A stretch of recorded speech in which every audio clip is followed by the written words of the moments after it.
یہ موسیٰ اور اس کی بیوی ہے۔ اس کی بیوی اسرائیل میں سے نہیں تھی۔ موسیٰ کا بھائی ہارون اور اس کی بہن مریم موسیٰ اور اس کی بیوی کے خلاف باتیں کر رہے تھے۔ اوہ! موسیٰ کی بیوی ہماری قوم کی بھی نہیں ہے۔ کیا خداوند نے صرف موسیٰ سے ہی باتیں کی ہیں؟ کیا اس نے ہم سے بھی باتیں نہیں کی؟ اوہ ہو! ایسا لگتا ہے جیسے کہ وہ خوش نہیں تھے کہ موسیٰ ہی خدا کا خادم ہے، اور ان کے دلوں میں حسد آنے لگا تھا۔ حسد ایک خطرناک چیز ہے جو ہمارے لیے صرف مصیبت اور تکلیف کا باعث ہوتا ہے۔ ہمیں ان خاص نعمتوں اور کاموں سے جو خداوند نے ہمیں دیے ہیں خوش اور مطمئن ہونا چاہیے۔ ہم دوسروں کی قابلیت اور ان کے کاموں کو دیکھ کر حسد نہ کریں، بلکہ صرف اسی کوشش میں لگے رہیں کہ جو کچھ ہم کرتے ہیں خداوند اس سے خوش ہو۔ موسیٰ نے اپنے بہن بھائی کے سامنے اپنا دفاع نہیں کیا اور اپنے حق میں کچھ نہیں کہا۔ اس کو غصہ بھی نہیں آیا کیونکہ وہ ایک نہایت حلیم آدمی تھا، لیکن خداوند مریم اور ہارون کے غلط رویے سے خوش نہیں تھا۔ خداوند نے موسیٰ، ہارون اور مریم سے کہا، تم تینوں خیمہ اجتماع کے پاس حاضر ہو۔ سو وہ اس کا حکم مان کر وہاں حاضر ہوئے۔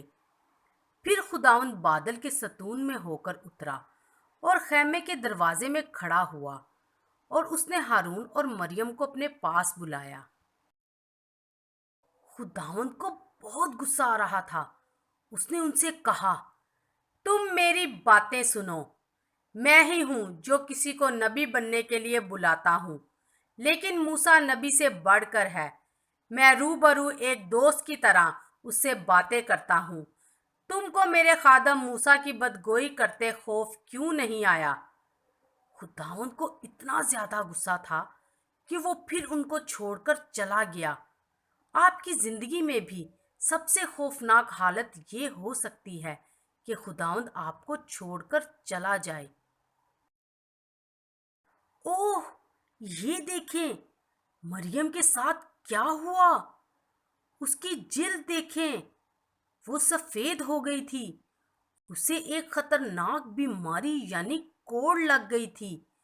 خداوند نے اس بیماری کے ذریعے سے مریم کو سزا دی۔ خدا کو گناہ سے نفرت ہے اور اس کی سزا دینا ضروری ہے۔ جب ہارون نے دیکھا کہ مریم کوڑی بن گئی تو اس نے موسیٰ کی منت کی، اے میرے مالک، اس گناہ کو ہمارے سر نہ لگائیں، یہ ہماری نادانی تھی۔ یہ بہت اچھی بات تھی کہ ہارون نے اپنے گناہ کا اقرار کیا۔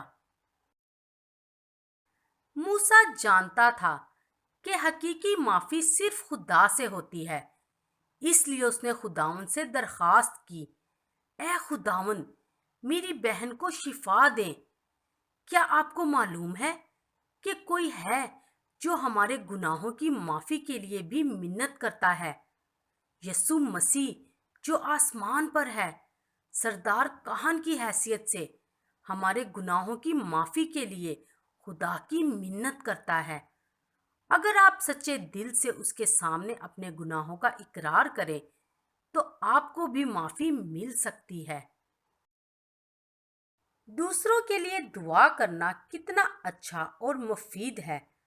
خداوند نے موسیٰ کی بات سنی اور مریم کو شفا دی، لیکن اس کے ساتھ اس نے یہ ہدایت بھی دی کہ اسے 7 دن خیمہ گاہ سے باہر اکیلی رہنا پڑے گا۔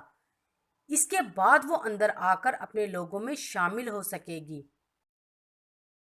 مریم 7 دن باہر رہی، اور جب تک وہ ان کے پاس واپس نہ آئی اس وقت تک بنی اسرائیل آگے سفر پر روانہ نہیں ہوئے۔ اس سے یہ بات ظاہر ہے کہ خداوند ہر ایک شخص کی کتنی فکر کرتا ہے۔ اس نے نہیں کہا کہ چلو مریم کو چھوڑ کر آگے چلو۔